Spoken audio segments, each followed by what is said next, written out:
السلام علیکم ورحمۃ اللہ وبرکاتہ۔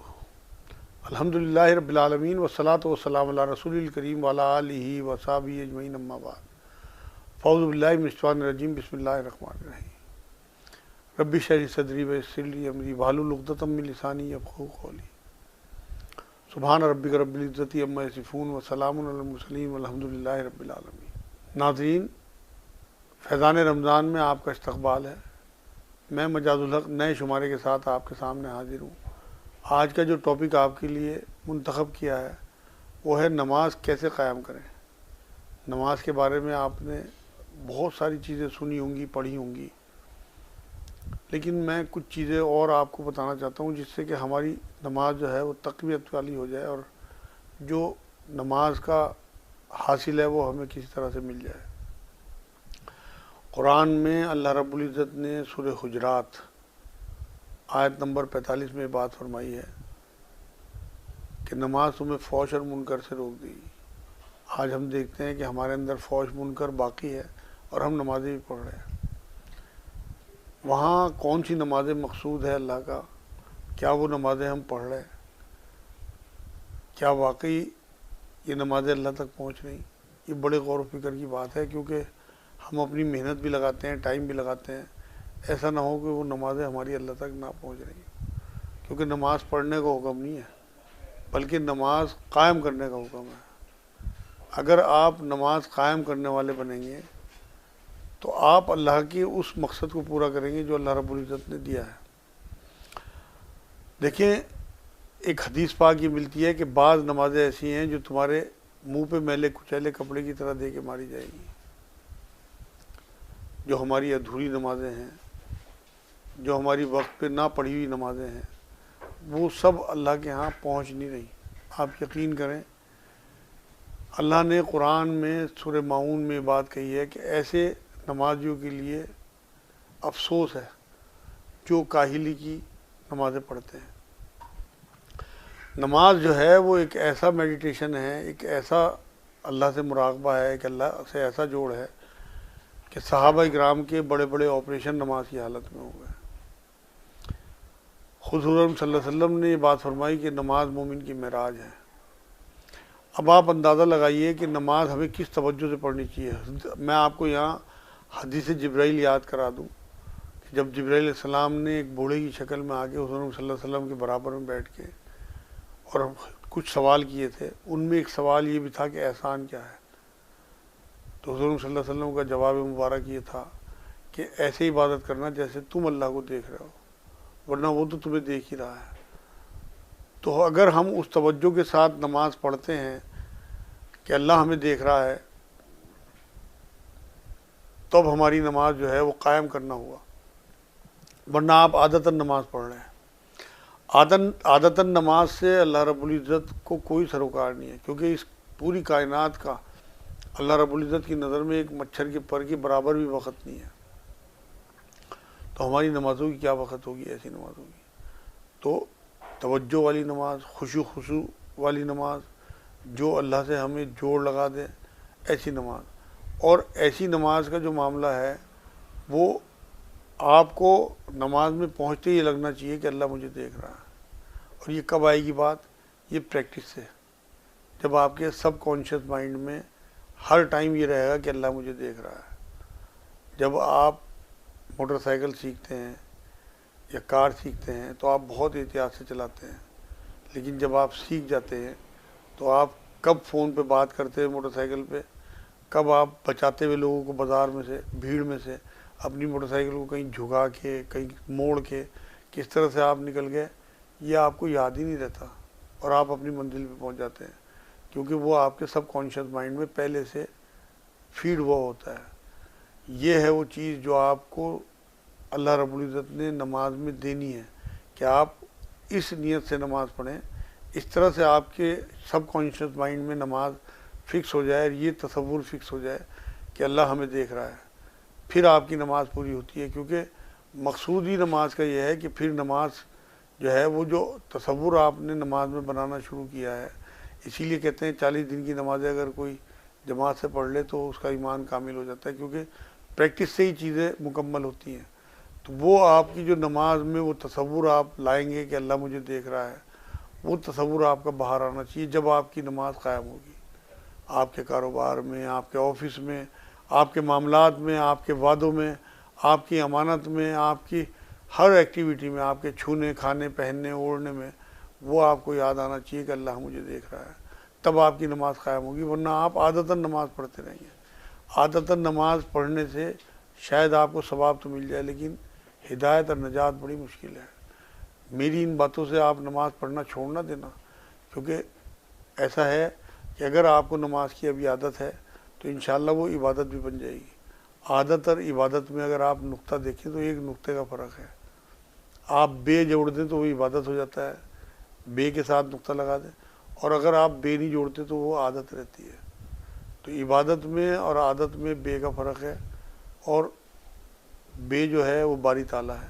اگر باری تعالیٰ آپ کو توفیق دے تو آپ نماز قائم کرنے والے بن جائیں گے.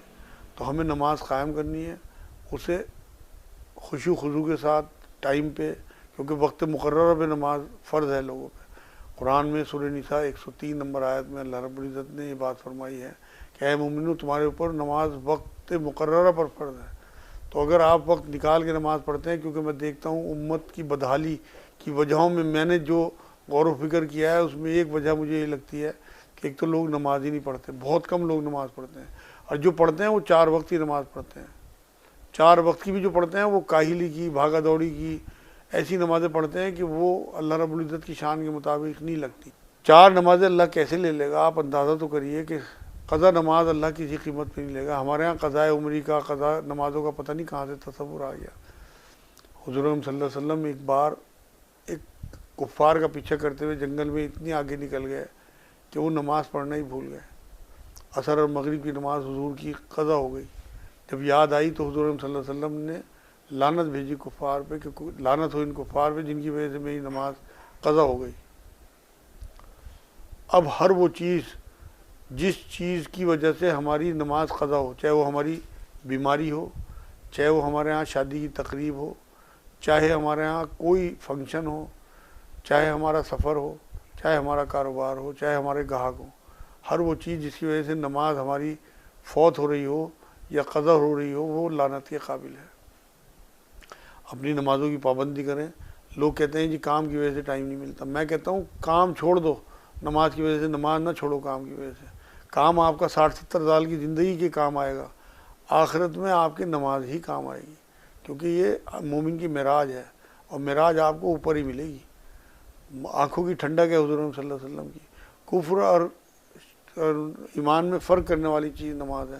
قرآن میں تو اللہ رب العزت نے سورہ بقرہ میں جب تحویل قبلہ کا معاملہ آیا اور لوگوں کو یہ خدشہ ہوا کہ ہماری 16 مہینے کی نمازیں کیسے ہوں گی، کیا ہوگا ان نمازوں کا، کس طرح سے ہم پڑھیں گے، تو اللہ نے آیت اتار دی کہ اللہ ایسا نہیں ہے کہ تمہارے ایمان ضائع کر دے. مطلب نماز کو ایمان سے تعبیر کیا. اب آپ اندازہ لگائیے کہ ایمان کو نماز کہہ دینا کتنی بڑی بات ہے، کہ اگر کسی کے اندر ایمان ہے اور وہ بے نمازی ہے تو کسی بھی قیمت پہ اس کا جو معاملہ ہے وہ مشکل ہو جائے گا. اللہ تو بہت بڑا ہے، چاہے تو معاف کر دے، لیکن بہت مشکل ہوگا، کیونکہ قرآن میں اللہ رب العزت نے ایک آیت میں یہ بات کہی ہے، جب دوزخیوں سے پوچھیں گے جنتی کہ تم دوزخ میں کیسے آ گئے، تو یہی کہیں گے کہ ہم نماز نہیں پڑھتے تھے. تو نماز چھوڑ دینا اللہ کو چھوڑ دینا ہے. نماز ایسا تعلق اللہ سے قائم کرتی ہے. حضرت علی رضی اللہ تعالیٰ عنہ یہ بات فرماتے ہیں کہ جب مجھے اللہ سے بات کرنی ہوتی ہے تو میں نماز پڑھتا ہوں، اور جب میں چاہتا ہوں اللہ مجھ سے بات کرے تو میں کلام پاک لے کے بیٹھ جاتا ہوں. تو نماز اللہ سے گفتگو ہے آپ کی، کہ آپ اللہ سے بات چیت کر سکیں اپنی، کیونکہ تمام جو نماز ہے وہ دعا ہے. اب آپ اس دعا کی طرف راغب ہوں اور اللہ سے نماز کے ذریعے. قرآن میں اللہ نے سورہ بقرہ میں 2 جگہ یہ بات کہی کہ صبر اور صلاۃ سے میری مدد چاہو. آپ کی کوئی حاجت ہو، کوئی ضرورت ہو، کوئی بھی معاملہ ہو، اپنے اللہ کے آگے رکھیں، اور بہترین نماز کے ساتھ. صحابہ کرام کے بارے میں آتا ہے کہ کوئی چیز انہیں اگر مان لو کوئی مانگنی ہوتی تھی، اللہ کے آگے گر گرانا ہوتا تھا، کوئی کام ہوتا تھا، کوئی حاجت ہوتی تھی، تو 2 نفل پڑھ دیا کرتے تھے. اور اگر 2 نفل میں کام نہ ہوتا تو 2 نفل اور پڑھتے کہ شاید ہم سے کوئی کوتاہی رہ گئی ہو. میں اپنے معمول کے بارے میں بھی بتاؤں کہ میں پہلے 2 نفل پڑھتا ہوں کسی بھی کام کے لیے، اللہ سے کچھ مانگنا ہو.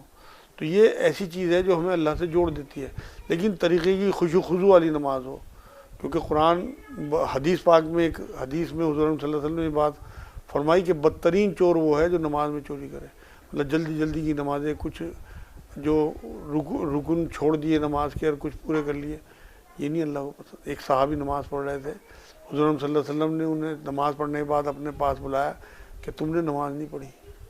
انہوں نے دوبارہ پڑھ کے دکھائی، حضور نے کہا اب بھی نہیں پڑھی۔ دوبارہ پڑھ کے دکھائی، حضور نے کہا اب بھی نہیں نماز ہوئی۔ تو انہوں نے کہا کہ آپ پہ میرے ماں باپ قربان ہوں حضور صلی اللہ علیہ وسلم، میں اس سے بہتر نماز نہیں پڑھ سکتا۔ تب حضور صلی اللہ علیہ وسلم نے کہا کہ سکون کی نماز پڑھو، سکون نماز کا رکن ہے۔ تو ہمیں اپنی نمازوں پہ غور و فکر کرنا چاہیے کہ ہم کیسی نمازیں پڑھ رہے ہیں۔ بہن بھائیوں، یہ جو ہمارا مذہب ہے یہ کوالٹی کا مذہب ہے، کوانٹٹی کا مذہب نہیں ہے۔ جنگ حنین میں آپ کو یاد کرا دوں، 12,000 کا مجمع تھا حضور کے ساتھ صحابہ کا، اور انہیں اپنی تعداد پہ ہی فخر ہو گیا تھا، لیکن اللہ نے ثابت کر دیا کہ اگر میں چاہوں تو تعداد کوئی معنی نہیں رکھتی، میں چاہوں تو کثیر تعداد بھی جو ہے وہ بہت بڑی تعداد پہ حاوی ہو سکتی ہے، جیسے جنگ بدر میں ہوا، اور میں چاہوں تو تمہاری بڑی تعداد بھی کچھ نہیں کر سکتی۔ دیکھیں آپ تمام صحابہ جو ہیں تتر بتر ہو گئے تھے، حضور کے ساتھ چند صحابہ، 2-4 ہی صحابہ رہ گئے تھے۔ تو اللہ رب العزت کے ہاتھ سارا کچھ ہے، تعداد سے کچھ نہیں ہوتا۔ بہت زیادہ نوافل آپ نہیں بھی پڑھیں گے تو چلے گا، لیکن اگر آپ تھوڑے سے نفل یا کوالٹی کی نماز پڑھ دیں گے تو پہنچ جائے گی اللہ تک، کیونکہ یہ کوالٹی کا مذہب ہے، کوانٹٹی کا مذہب نہیں ہے۔ تو آج سے آپ اپنی نمازوں میں خشوع اور خضوع، خشوع کہتے ہیں، خشوع بنائے خشیت سے۔ خشیت کا مطلب اللہ کا ڈر، اللہ کے ڈر کے ساتھ آپ اس کے گھروں میں جائیں، اس کے آگے جھکیں، اس کے آگے کھڑے ہوں، اس کے آگے قیام کریں۔ یہ زمانہ جو چل رہا ہے رمضان کا، یہ نمازوں کا بھی زمانہ ہے، کیونکہ آپ کو رات میں قرآن جگائے رکھتا ہے، نمازیں جگائے رکھتی ہیں۔ جو تراویح کی نماز ہے ویسے تو یہ سنت نماز ہے، لیکن یہ بڑی سعادت کی بات ہے کہ اللہ رب العزت نے ہمیں رمضان میں تراویح دی ہے۔ پورے کلام پاک کو ایک مہینے میں کھڑے ہو کے اللہ کے قیام میں سن لینا کتنی سعادت کی بات ہے، آپ اندازہ نہیں لگا سکتے۔ تو اس لیے خوش دلی کے ساتھ ایسی مسجدوں میں پڑھیں جہاں 29 دن کا 27 دن کا ہوتا ہے، جس سے آپ جو ہے تھکے نہ، اور خوش دلی کے ساتھ ایک ایک لفظ آپ کی سمجھ میں آئے۔ تو آپ اپنی نمازوں کو خشیت کے ساتھ اللہ کی، اور دوسرا خشوع اور خضوع، خضوع بنا ہے عاجزی سے، انکساری کے ساتھ، مطلب آپ کا وجود پورا جھکنا چاہیے، آپ کا صرف سر نہ جھکے بلکہ دل، آپ کا قلب، آپ کا روح، آپ کا پورا وجود اللہ کے آگے جھکے، آپ کا روم روم اللہ کے آگے جھکے، آپ کے جسم کا ہر اعضا اللہ کے آگے جھکے۔ آپ کو لگنا چاہیے کہ آپ اللہ کو سجدہ کر رہے ہیں، اور وہ سننے والا ہے، شہرک سے بھی زیادہ قریب ہے۔ سجدے میں اللہ سب سے زیادہ قریب ہوتا ہے۔ قرآن کی ایک آیت ہے، سجدہ کر اللہ کے قریب ہو جا۔ باقی تمام عبادات جو ہیں وہ خدمت سے، لوگوں کے اچھے رویے سے اللہ کا قرب دلاتی ہیں۔ صرف ایک چیز اللہ نے عبادات میں بتائی ہے قرآن میں کہ سجدہ، اور وہ سجدہ آپ کو نمازوں میں ملتا ہے۔ تو آپ اللہ رب العزت کے آگے جب ایسے سجدے کریں گے کہ نشان آپ کے ماتھے پہ نہیں بلکہ زمین پہ آئے، ایسا سجدہ ہونا چاہیے کہ اللہ تک پہنچے، اس کی مقبولیت ہو، تو انشاءاللہ تعالیٰ آپ یہ دیکھیں گے کہ آپ نماز قائم کرنے والے بنیں گے۔ اور یہ تو موسم بہار ہے، اس ٹائم تو نمازوں میں بھی ہمیں بڑا مزہ آتا ہے۔ اس ٹائم تو اللہ رب العزت کی طرف سے قبولیت بھی ایسی ہے، جتنے زیادہ زیادہ آپ نفل پڑھیں گے، آپ کی تراویح ہوں، آپ کے ویسے نفل ہوں، وہ سب آپ کے فرضوں کے برابر لکھے جا رہے ہیں۔ آپ کی جو اللہ نہ کرے کوئی کوتاہی آپ سے فرضوں میں ہو گئی ہو، وہ آپ کی ان تراویحوں سے اور ان نوافل سے پوری ہو جائے گی انشاءاللہ۔ آپ اچھا گمان اللہ سے رکھیں، کیونکہ حضور کی حدیث پاک ہے کہ جیسا گمان آپ خالق سے رکھیں گے اس کا ویسا ہی فیصلہ ہوگا۔ آپ پازیٹیو گمان رکھیں اللہ سے، اور اسی گمان کے ساتھ اپنی نمازوں کو قائم دائم رکھیں، جس سے کہ آپ کے لیے یہ رمضان ایک تحفے کی طرح سے ہو، اور آپ کے لیے آخرت میں نجات کا باعث بن جائے۔ یہ رحمت کا عشرہ، مغفرت کا عشرہ، آگ سے نجات کا عشرہ، یہ تینوں تحفے لے کے جب آپ اللہ کے حضور پیش ہوں اور اپنی خشوع اور خضوع والی نمازیں، تو اللہ کی طرف سے آپ کے لیے خوشخبری ہو، منادی ہو کہ میرا جنتی بندہ آ گیا۔ تو انشاءاللہ، کیونکہ وجہ یہ ہے کہ نماز ایک ایسا عمل ہے کہ جو آپ کو اللہ کے قریب کرتا ہے۔ تو جو چیزیں ناظرین میں نے آپ کو نماز کے بارے میں بتائی ہیں، آپ انہیں فالو کریں. اگر آپ کو یہ لگ بھی رہا ہو کہ ہماری نمازیں اس ایپیسوڈ کے حساب سے نہیں ہیں، قائم نہیں ہو رہی، تب بھی آپ نماز نہ چھوڑیں بلکہ انہیں درست کرنے کی کوشش کریں. کیونکہ جب بنیاد بھری جاتی ہے کسی بھی عمارت کی تو اس میں اینٹ روڑا وغیرہ سب کچھ بھر دیا جاتا ہے. اس کے بعد پھر بنیاد کے بعد صحیح دیوار کی تعمیر ہوتی ہے جس میں خوبصورت اینٹیں لگائی جاتی ہیں. تو آپ بالکل نہ چھوڑیں اور کوشش یہ کریں کہ آپ کی نمازیں بہت خوبصورت ہو جائیں. آج میں دیکھتا ہوں کہ لوگ نمازیں بھی پڑھ رہے ہیں اور نافرمانی بھی کر رہے ہیں. بلے شاہ یہ کہتے ہیں، ایک بہت بڑا ان کا جملہ ہے کہ تمہاری 5 وقت ہماری ہمہ وقت. ہمیں نماز کو بوجھ کی طرح نہیں لینا بلکہ خوش دلی کے ساتھ. میں تو دیکھتا ہوں کہ لوگ کسی بھی طریقے سے اس بوجھ کو اتارتے رہتے ہیں. میرے استاد عرفان الحق صاحب ہیں جہلم میں، وہ کہتے ہیں کہ میں دیکھتا ہوں کہ لوگ 5 بوروں کی طرح سے صبح کو لاد لیتے ہیں نمازوں کو، اور پھر ایک بورا اتارا فجر کا، پھر ظہر کا، پھر عصر کا، پھر مغرب کا، پھر عشاء کا. تو اس طرح بوجھ کی طرح سے نمازیں نہیں بلکہ خوش دلی کے ساتھ، یہ ہمیں اللہ سے جوڑنے والی ہیں. دوسرے کچھ چیزیں اور میں آپ کو بتا دوں کہ آپ کو سفر میں نمازیں ملا کے پڑھنے کا آپ کو اللہ کی طرف سے چھوٹ ہے. نمازیں آپ کو سفر میں ملا کے پڑھنے کی اجازت ہے. حضور اکرم صلی اللہ علیہ وسلم سفر میں نماز ملا کے پڑھ لیتے تھے. ظہر کے 2 فرض، عصر کے 2 فرض، عصر ظہر سے لے کے عصر تک ٹائم ہوتا ہے. اسی طرح مغرب کے اور عشاء کے 3 اور 2 فرض اور وطر آپ ملا کے پڑھ سکتے ہیں، اور یہ مغرب سے لے کے عشاء تک کبھی بھی پڑھ سکتے ہیں. دوسری بات یہ ہے کہ دوسری چھوٹ بھی آپ کو بتا دوں، کیونکہ رخصتوں سے فائدہ اٹھانا اللہ کی نعمت ہے. آپ اگر وضو کا پانی نہیں مل رہا تو آپ تیمم کر سکتے ہو پاک مٹی سے. تیمم کا طریقہ یہ ہے کہ پاک مٹی پہ ہاتھ ماریں آپ، اور ایک بار چہرے پہ پھیر لیں اور پھر دوبارہ ہاتھ ماریں، ہاتھوں پہ پھیر لیں، آپ کا تیمم ہو جائے گا. اصل چیز نیت ہے، اور آپ نماز پڑھ سکتے ہیں. آپ دنیا کے کسی تختے پہ ہوں، آپ نماز پڑھ دیں. اگر آپ کو مسجد میں میسر نہیں ہے، مسجد میں نماز پڑھنا 26 گنا زیادہ ثواب ہے، لیکن نماز آپ کے اوپر فرض ہے. نماز کسی قیمت پہ نہیں آپ کو چھوڑنی. حضور نے فرمایا میری امت کی خصوصیت میں یہ بھی ہے کہ پوری زمین مسجد ہے، اس لیے آپ کو ہر حال میں نماز پڑھنی ہے. آپ فرض پڑھ دیں، آپ بیٹھ کے پڑھ دیں، آپ بے دلی پڑھ دیں، آپ شروعات کر دیں. ایک بار شروع کرنے کے بعد جب آپ کا دل لگنے لگے آپ مسجد میں جائیں، پوری نماز پڑھیں، لیکن اللہ کے واسطے شروع کر دیں، کیونکہ کفر اور ایمان میں فرق کرنے والی چیز نماز ہے. ایسا نہ ہو کہ آپ کی موت اگر ہو خدا نہ خواستہ بے نمازی کی حالت میں تو آپ کفر کی حالت میں مریں. اپنی نمازیں جو لوگ پڑھ رہے ہیں وہ کسی قیمت پہ نہ چھوڑیں یہ سوچ کے کہ مجھ میں خشوع اور خضوع نہیں ہے. کیونکہ بات یہ ہے نماز فرض ہے، دل لگنا فرض نہیں ہے. اگر آپ کسی کلاس میں جاتے ہیں روز اور آپ کی اٹینڈنس پوری ہے، آپ کی پڑھائی نہیں بھی سمجھ میں آ رہی تو آپ کو امتحان میں بیٹھنے دیا جائے گا. اگر آپ کی اٹینڈنس بالکل نہیں ہوگی تو آپ کو امتحان میں بیٹھنے نہیں دیا جائے گا. اور جب آپ امتحان میں بیٹھیں گے اور ٹیچر جب آپ کی کاپی چیک کریں گے امتحان کی، تو ان کے ذہن میں یہ بات ہوگی کہ یہ بچہ مسلسل آتا تھا، کن دماغ بھی ہو سکتا ہے، سمجھ میں نہ آتا ہو، پڑھائی میں کمزور بھی تھا، لیکن اتنی استقامت تھی کہ اس نے کبھی کلاس نہیں چھوڑی، ہر سبجیکٹ کی کلاس میں موجود ہوتا تھا. تو آپ جب ہر نماز پڑھیں گے پانچوں، آپ پانچوں کلاسوں میں ہر موجود رہیں گے اور آپ کی جو اٹینڈنس ہے وہ پوری ہوگی، تو انشاءاللہ امید یہ ہے کہ آپ کو 33% مارکس تو مل ہی جائے گی اور نماز آپ کی نجات کا ذریعہ بنے گی. تو آپ لوگوں کو اپنی 5 اٹینڈنس پوری کرانی ہے روز، جس سے کہ آپ کو امتحان میں بیٹھنے دیا جائے. ایسا نہ ہو آپ کو امتحان سے اٹھا کے پھینک دیا جائے. آپ نے بہت اسکولوں میں دیکھا ہوگا اٹینڈنس کی وجہ سے امتحان میں نہیں بیٹھنے دیا جاتا. تو آپ آج سے اپنی 5 کلاسوں میں اٹینڈنس بھی پوری کر رکھیں اور اللہ سے اچھی امید بھی رکھیں کہ جب ٹیسٹ کی کاپی چیک کی جائیں گی، جب آپ کو امتحان میں بیٹھنے دیا جائے گا تو انشاءاللہ آپ پاس ہو جائیں گے اور 33% پہ آپ کی نجات ہو جائے گی. آج میں نے نماز کے بارے میں کچھ چیزیں جو آپ کو دی ہیں، جہاں جہاں کوتاہی ہو وہاں آپ انہیں دور کرنے کی کوشش کریں، لیکن اپنی نمازیں قائم رکھیں. انشاءاللہ میں بھی دعا کروں گا کہ میری نمازیں بھی اللہ تک پہنچنے والی ہوں اور آپ کی نمازیں بھی اللہ تک پہنچنے والی ہوں. کیونکہ میرے بہن بھائیوں، نماز ہے جب اللہ قبول کر لے. نوٹ ہیں جب بینک والے قبول کر لیں. اگر آپ بینک میں نوٹ لے کے جائیں اور وہ اٹھا کے پھینک دیں کہ یہ نقلی ہیں یا یہ ہمارے ملک کے نہیں ہیں، تو آپ کے وہ نوٹ کاغذ کی ردی کے ٹکڑے ہیں، کسی کام کے نہیں ہیں. اگر آپ اللہ کے حضور نماز لے کے جائیں، اللہ انہیں اٹھا کے پھینک دے خدا نہ خواستہ، تو آپ کی نمازیں نہیں ہیں، ردی کے ٹکڑے ہیں پھر وہ.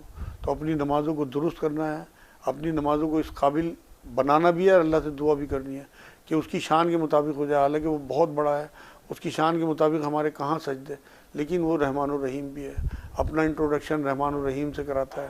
ہمیں پوری امید کے ساتھ، پورے توکل کے ساتھ، پورے بھروسے کے ساتھ، اس کے رحمان الرحیم ہونے کی صفت کے ساتھ، اس کی ان تمام رحمتوں کی صفت کے ساتھ اپنی نمازوں کو پیش کرنا ہے کہ ہم اس کے ہاں سرخرو ہو جائیں اور تمام نمازیں اپنی پچھلی نمازوں کے لیے 2 نفل پڑھ کے توبہ کریں، کیونکہ اللہ بہت معصوم، مطلب بہت رحمان الرحیم ہے۔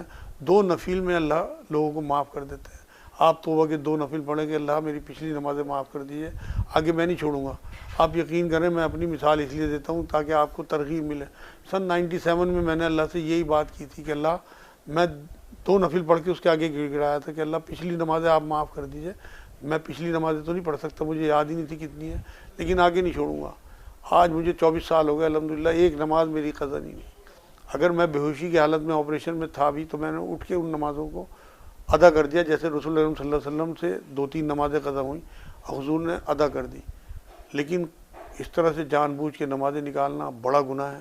اللہ کے قہر سے بچیں، اللہ کے عذاب سے بچیں، اللہ کی دشمنی سے بچیں اور اللہ سے دوستی کریں۔ نمازوں کے ذریعے دوستی بہت آسان ہے، اللہ آپ کے بہت قریب آ جائے گا۔ اللہ آپ کا میرا حامی ناصر ہو، ہماری نمازوں کو قبول کرے۔ ٹھیک ہے ناظرین، آج کی ایپیسوڈ میں آپ کے لیے نماز سے متعلق جو چیزیں میں نے بیان کی ہیں، انشاءاللہ دعا کریں کہ وہ میرے اندر بھی اترے ساری چیزیں، وہی خشوع اور خضوع جو مقصود ہے، اور وہ آپ کے اندر بھی اترے، اور ہم اس رمضان میں نماز کو قائم کرنے والے بنیں۔ نماز تو ہم پڑھ رہے تھے، لیکن اب جو مقصود ہے قرآن کا کہ ہم فحش منکر سے رکیں اور نماز کو قائم کرنے والے بنیں۔ انشاءاللہ کسی اگلے ایپیسوڈ میں اور کسی موضوع کے ساتھ اسی چینل پہ آپ کے سامنے آؤں گا۔ وما علینا الا البلاغ۔ السلام علیکم ورحمۃ اللہ وبرکاتہ۔